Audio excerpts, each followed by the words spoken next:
Ini kita melakukan rapat dengan Bapak Presiden. Saya menyampaikan, melaporkan terkait dengan perkembangan energi nasional kita, baik dari sisi BBM produk, baik solar maupun bensin, dari semua aspek. Alhamdulillah semuanya di atas standar minimum nasional. Jadi alhamdulillah sudah 2 bulan, hampir 2 bulan ketika kejadian geopolitik di Timur Tengah tentang Selat Hormuz, kita masih stabil. Yang kedua, menyangkut dengan crude kita dalam rangka mengembangkan refinery, juga alhamdulillah stoknya di atas standar minimum nasional, jadi relatif nggak ada masalah.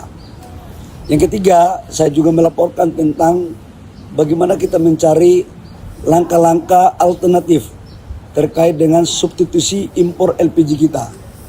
Kita tahu bahwa LPG kita, konsumsi kita 8,6 juta ton per tahun, dan dari 8,6 juta itu hanya kurang lebih sekitar 1,6-1,7 yang produksinya dalam negeri. Selebihnya kita impor kurang lebih sekitar 7 juta. Dan ini terjadi sejak konversi daripada minyak tanah ke LPG. Dan saya juga melaporkan bahwa untuk LPG ini kita putar otak terus. Hampir tiap malam tidak kita istirahat, kita mengkaji sumber-sumber LPG-nya. Dan salah satu problem kita di Indonesia, kenapa tidak bisa kita membangun industri LPG, adalah bahan baku LPG itu C3, C4. Dan itu produksi di kita tidak terlalu banyak. Kemudian kita cari alternatif, kita konversi untuk melakukan DME dari batu bara low kalori. Itu salah satu alternatif. Nah, alternatif ketiga sekarang lagi masih dalam pembahasan yang tadi saya laporkan adalah kita membuat CNG. Tapi ini masih dalam pembahasan, saya harus finalisasi, dan ini salah satu alternatif terbaik untuk kita mendorong agar kemandirian energi kita sektor LPG bisa dapat kita lakukan. Siapa itu teman-teman yang perlu saya laporkan? Silakan.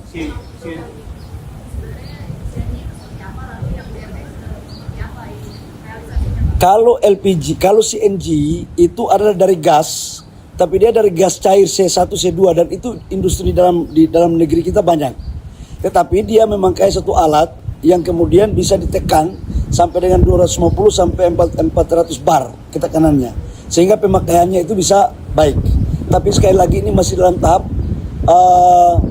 konsolidasi agar kita bisa mencapai hasil yang lebih baik.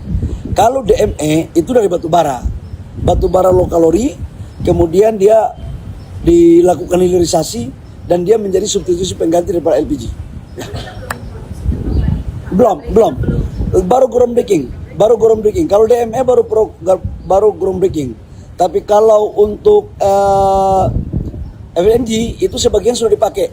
Untuk hotel, restoran itu sudah dipakai. Sebagian SPBG sudah juga dipakai, dan itu bahan bakunya tidak kita impor, semua dalam negeri. Nah, ini yang coba kita cari alternatif, karena di era geopolitik yang tidak menentu, kita harus mencari formulasi untuk mencapai survival mode. Semua produksi yang ada dalam negeri itu yang kita prioritaskan. Ya. Kalau Langkahnya juga meminta untuk universitas melakukan penelitian, Pak, untuk mencari alternatif lain. Ya, itu salah satu diantaranya. Silakan aja, tapi kan kita mau fokus yang sudah ada. Kalau sudah ada, sudah bagus, dan sudah teruji, ya tinggal kita kembangkan. Tapi sekali lagi ini belum menjadi keputusan ya. Ini baru mencari beberapa alternatif. Tapi beberapa alternatif itu sebagian sudah diterapkan dalam implementasi keseharian. Oke.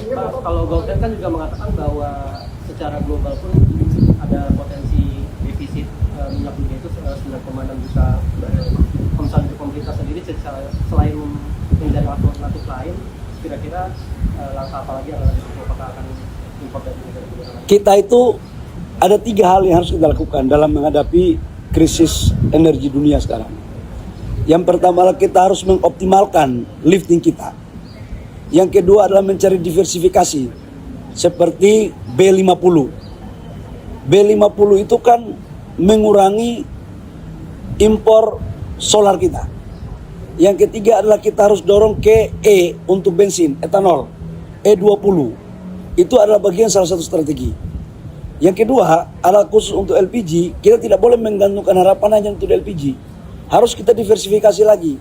Ada DME, ada SNG, dan berbagai potensi yang bisa kita jadikan substitusi impor. Ini yang bisa kita lakukan teman-teman.